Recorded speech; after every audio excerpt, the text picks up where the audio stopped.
pendapatan dan anggaran belanja daerah kita diproyeksikan tahun 2026 ini kita menurun sekitar 104 miliar.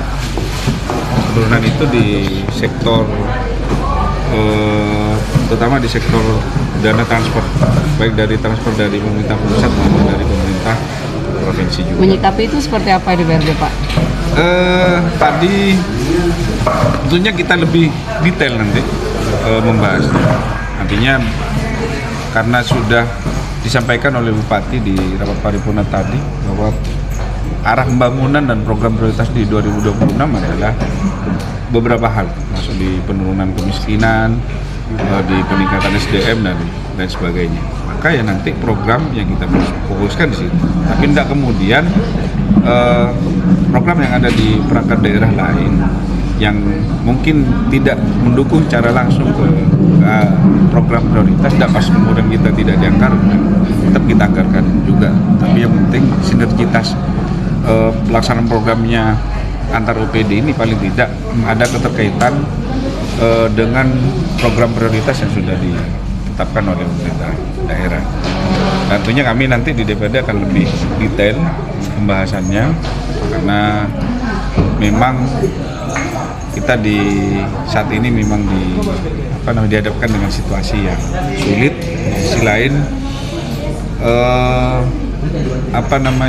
anggaran kewajiban mandatori kita sesuai dengan undang-undang mau tidak mau harus kita penuhi. Misalnya pendidikan 20%, anggaran kesehatan 10%, anggaran infrastruktur 40%, harus kita penuhi. Pak, ini tapi kan alihnya ke ini ya Pak, pemotongan itu ke Banpres dan Inpres tadi itu Pak. Itu sudah kewenangan pusat, tapi tentunya kita harapkan bagaimanapun ini selain itu juga peluang bagi pemerintah daerah. Kami harapkan juga pemerintah daerah juga berperan aktif, berkomunikasi secara aktif dengan pemerintah pusat agar Banpres maupun Impres paling tidak bisa dimanfaatkan juga oleh kita, oleh pemerintah, oleh Kabupaten Situbondo. Tadi Pak Bupati mengajak DPRD untuk mengerti, memahami untuk pengurangan ini, itu maksudnya seperti apa itu Pak? Ya satu, agar sama-sama menyadari bahwa kondisi fiskal kita daerah sedang mengalami guncangan berupa penurunan yang cukup banyak. Maka kita harus saling memahami dan ikut bersama-sama kita mengkoreksi unsur pembantu kita. Siapa? Perangkat daerah. Kalau kita lihat definisinya di Undang-Undang 23 2014, perangkat daerah ini kan unsur pembantu kepala daerah dan DPRD. Artinya kita bersama-sama dengan kepala daerah, anggaplah ini anak kita periksa pekerjaannya seperti apa, perencanaannya seperti apa. Artinya kalau ada perencanaan untuk tahun 2026 nanti yang mungkin melenceng dari program prioritas, ya kita sampaikan ke Bupati, kita rapatkan. Ini kalau menurut kami ini misalnya perlu dievaluasi, lebih baik diarahkan ke program yang ini. Kalau perampingan itu menurut DPRD ke mana aja Pak? Tadi Pak Bupati menawarkan tentang mengurangi perjalanan dinas, mengurangi mamin. Nah, menurut DPRD sendiri apa Pak menghadapi memang itu? Banyak strategi untuk mengatasi permasalahan seperti ini. Satu, meningkatkan pendapatan. Dua, yang mengefisiensi pengeluaran. Yang ketiga, mungkin kita mencari sumber pendanaan lain, sama kayak keuangan di keluarga. Tapi dari sisi yang itu yang mungkin bisa kita efisiensi juga. Terutama ada anggaran-anggaran di administrasi tiap program yang menurut kami itu seharusnya juga perlu dikoreksi. Contohnya, beberapa kali kami masih menemukan hampir tiap program kegiatan di tiap OPD ada yang menganggarkan flash disk. Kok tiap program menganggarkan flash disk itu sekalipun mungkin nominalnya cukup kecil, tapi kali ribuan program yang hampir sama seperti itu.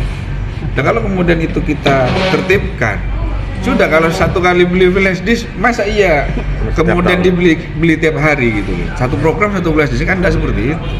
Atau flash disk bukan barang yang kemudian sekali pakai kemudian dibuang. Dan mungkin kebutuhan administrasi lain, misalnya sekarang sudah zamannya digital, tidak seluruhnya misalnya dokumen harus disampaikan secara cetak, misalnya cukup sampaikan di digital, artinya bisa mengefisiensi anggaran itu apa namanya di administrasinya. Terkait dorongan Pak, terkait dengan pendapatan daerah DPRD sendiri mungkin seperti apa? Kalau saya secara pribadi, karena jenis pendapatan PAD kita itu sudah ditentukan secara rinci di Undang-Undang 1 2022 tentang hubungan keuangan pemerintah pusat dan pemerintah daerah HKPD. Ya, salah satu strategi yang mungkin bisa kita lakukan ini intensifikasi pungutannya. Karena selama ini kan cara yang dipakai oleh pemerintah daerah menurut kami ini kan masih belum ada inovasi pemungutannya. Artinya anggap kita masih nunggu nih, bukan dijemput bola gitu. Kita nunggu. Lemot ya Pak? Iya, nunggu. Belum ada inovasi. Ya termasuk di pemungutan PBB kita masih hanya sekedar menunjuk petugas pemungut yang ada di desa menunjuk keliling. Kita sempat bahkan beberapa kali menyampaikan masukan, cobalah dirubah, misalnya memanfaatkan IT yang ada. Misalnya tugas pemungut biar tidak mengatasi kebocoran juga pakai alat di DC misalnya. Jadi bayar, begitu masyarakat bayar, tinggal diketik di alatnya, keluar print, kasih. Ini bukti alat pembayaran yang sah. Sehingga terekap uang yang harus diserahkan oleh petugas pemungut itu sama dengan yang ada di alatnya. Jadi meminimalisir kebocoran. Salah satunya itu mengintensifkan pemungutan.